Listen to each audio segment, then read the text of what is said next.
have Miss Phyllis Hardwick, who is running for the Missouri House of Representatives. Give it up for Miss Phyllis Hardwick, everybody. So, Mayor was right. I've never seen a more beautiful audience in what has been a really, really ugly time, so I appreciate that.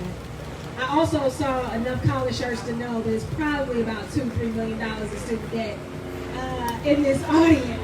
So, as a fellow Black millennial, I see you. Since you got a little bit of it, huh? I see you, I appreciate you, and I wanted to light you up with that moment because I'm about to say some stuff that probably is going to make you mad. Okay? First thing I'm going to say is that I'm a proud Black millennial running for office. And what's fortunate is that I won't be the first, I won't be the last. If I am successful in August, I will be joining a delegation of Black millennials that will be representing Kansas City.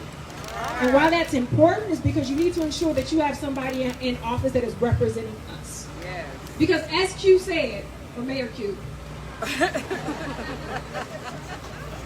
as Mayor said, quite frankly, he can't do what he needs to get done here in Kansas City because we spend so much time fighting the foolishness coming out of Jefferson City. Right? And that's been a reality for decades. Because let me be clear, I didn't actually show up or sign up for the state that I'm getting. Right? Missouri's a show me state, but I don't like what I'm seeing.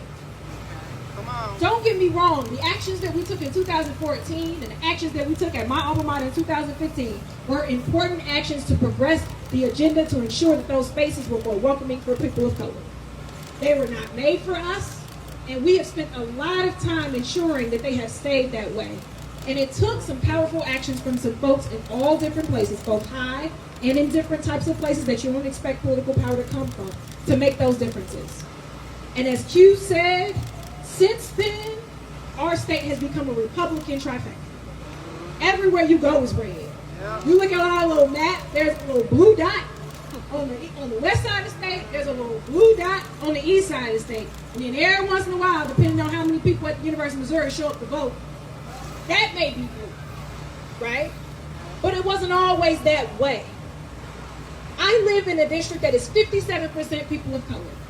And we have never had a person of color as our representative.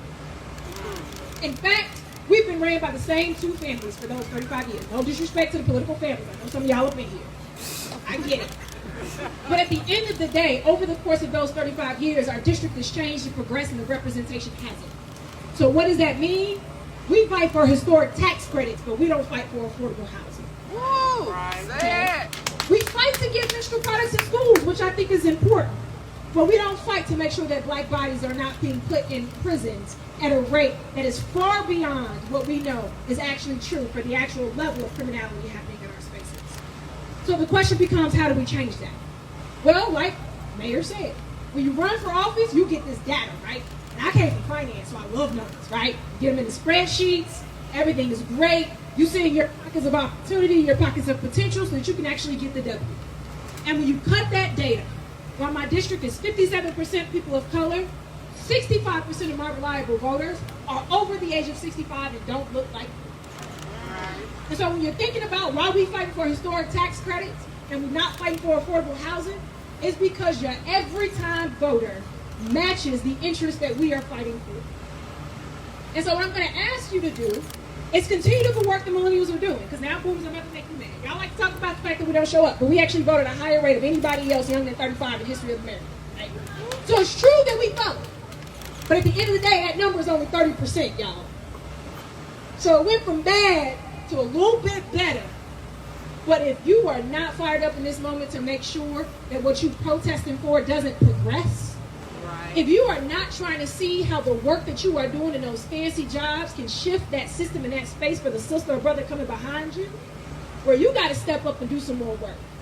Because the moment you've been waiting for is here. I know, you read them history books and you was like, man, if I was there in the civil rights era, I would have been on that bridge. Right?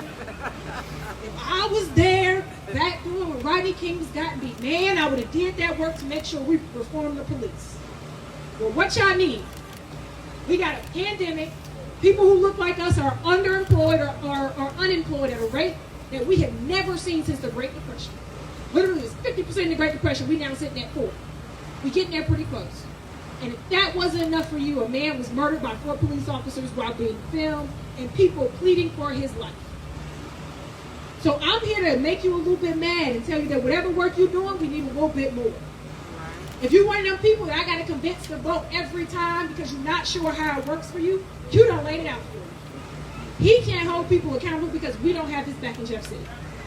And I and other people like me are making sure that we are running so that our representation, our interests are counted.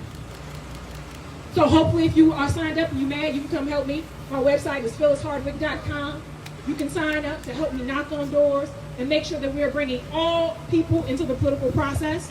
Because at the end of the day, if that elected official didn't call you to get your vote, chances are they're not answering your phone call once they get it. That's all I got to say. They told me I only talk for 4 minutes. If I spent the whole 10 minutes, I would lose y'all. I hope that will work. I appreciate you.